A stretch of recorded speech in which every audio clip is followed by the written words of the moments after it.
Following the financial crises of 2008, the banking and finance industry were faced with a whole new host of challenges. Most of these had to do with tighter regulations that were introduced to the industry, namely Basel III, forcing banks to put aside higher capital for its risk. As a result, banks today are forced to rethink their strategy and adopt leaner models, as well as invest in building a risk awareness culture internally. While global markets faced challenges of regulations, Asian markets had its own challenges, mainly dealing with fragmentation in the region. Today, we are seeing both global and regional banks compete against local banks in such an environment. American investment bank Lehman Brothers has filed for bankruptcy in New York. That's happened in the last few minutes. It means the Wall Street institution, which has been in business for 150 years and survived the Great Depression, is now the most high-profile casualty of the credit crunch. In that fateful month of 2000, September 8, when Lehman Brothers collapsed, I can tell you exactly what I was thinking. God help us. We believed that the financial system had developed ways for each institution to escape the consequences of bad risks. Each institution had come up with a way to take risks without incurring the responsibility. The problem, which should have been obvious earlier, was just because the lender got rid of the responsibility didn't mean it went away to Never Never Land. What we had was a system for one set of entities to incur to create the risk and then pass it along to another set of entities. And our job, we believed, was to change that and to reconnect the taking of risk for the responsibility of the risk. For the first time, the public is benefiting from seeing the price and volume of each swap transaction. Secondly, for the first time, the public will benefit from greater access to the market that comes from centralized clearing and the risk reduction.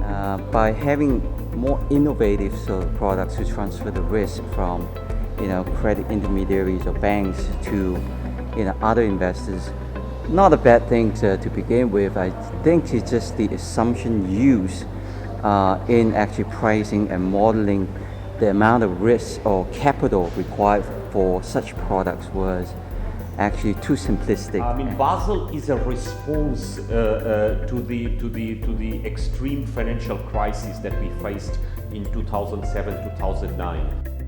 What is going to happen is that if you need to hold more capital and if you need to hold more liquidity, bank business models will shift, strategies will also shift. So it is very likely that banks over time in their response to Basel III may return to focusing back on the customer. Naturally, when you're looking at Asia Pacific, as you said, we're so fragmented. There's multiple countries, multiple jurisdictions that you're dealing with. It's not challenging just for us, but also challenging for a number of market participants, asset managers, investment managers, brokers, and global players as well. Let me say a borderless flow throughout Asia is a dream.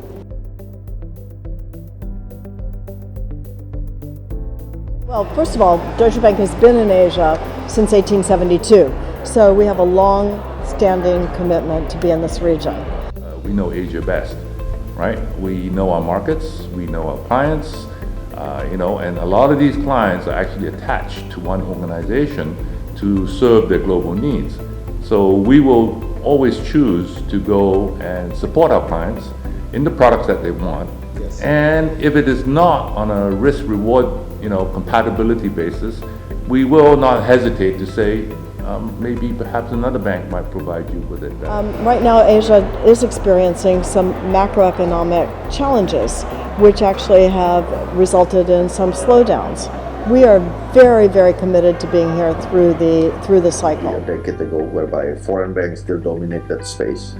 But these days, I think foreign banks, if you're talking about service, products, we can say that we are at par with the foreign banks. Where we can't support them because our footprint may not be as extensive as a local bank, we work with local banks to expand the network. Also from a cultural perspective, there's a large difference. For instance, if you look to Malaysia, Thailand, Indonesia, or you go to China or Korea, even Japan, it's a complete different market than, for instance, some other markets across Asia.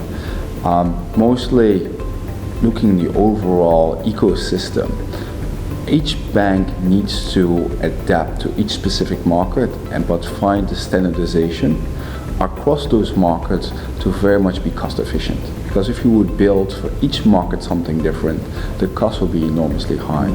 So it's almost localization while being international. Along with crises and challenges, the banking industry has also seen opportunities with the introduction of disruptive technology in the industry. That I understand that the issue of fintech is a very important one. These companies that you see behind me will be the new competitors to the traditional bank branches. They're the first bank to allow mobile-to-mobile payments or mobile-to-email payments. So let's say a group of friends go out for dinner together and somebody owes $10 to another person. He doesn't need bank account numbers or anything at all. He just transfers the money to the mobile number. And it's not done in a way that you have to actually open an account. No, you don't need to. You can transfer the money electronically to another person.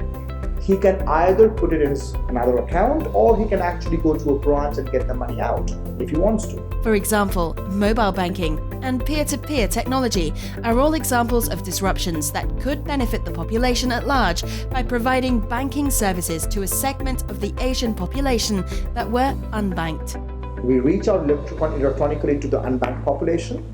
Number two, it also helps the unbanked population to understand the strength of banking. And that's helped us get a lot of customers who are using banking services for the first time in their life.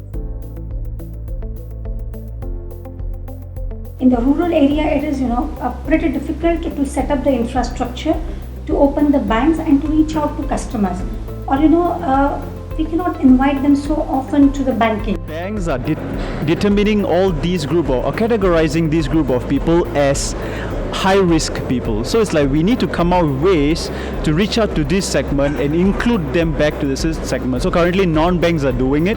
So if we can make the process efficient, the rates can drop. And even if we can prove that these consumers are paying back on time, they can be moved to the banking segment where they get affordable and cheaper credit. Banks have to collaborate because they may not have the budgets, they may not have the capabilities, not intellectually, but the teams that they have are really entrenched into doing other stuff. It could be regulatory work, for example.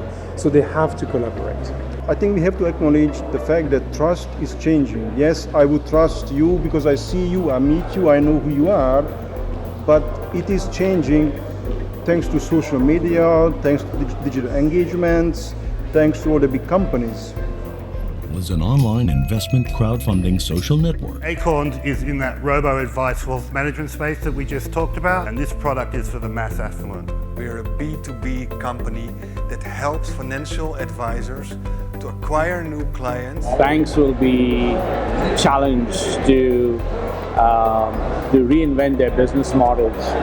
The new advances in technology enable banks to offer more interesting services or the same old services, but in more interesting platforms to enable this younger population to adapt banking faster and also to avoid the pitfalls that we had in the West. You're seeing the rise of regional banks like Asian banks.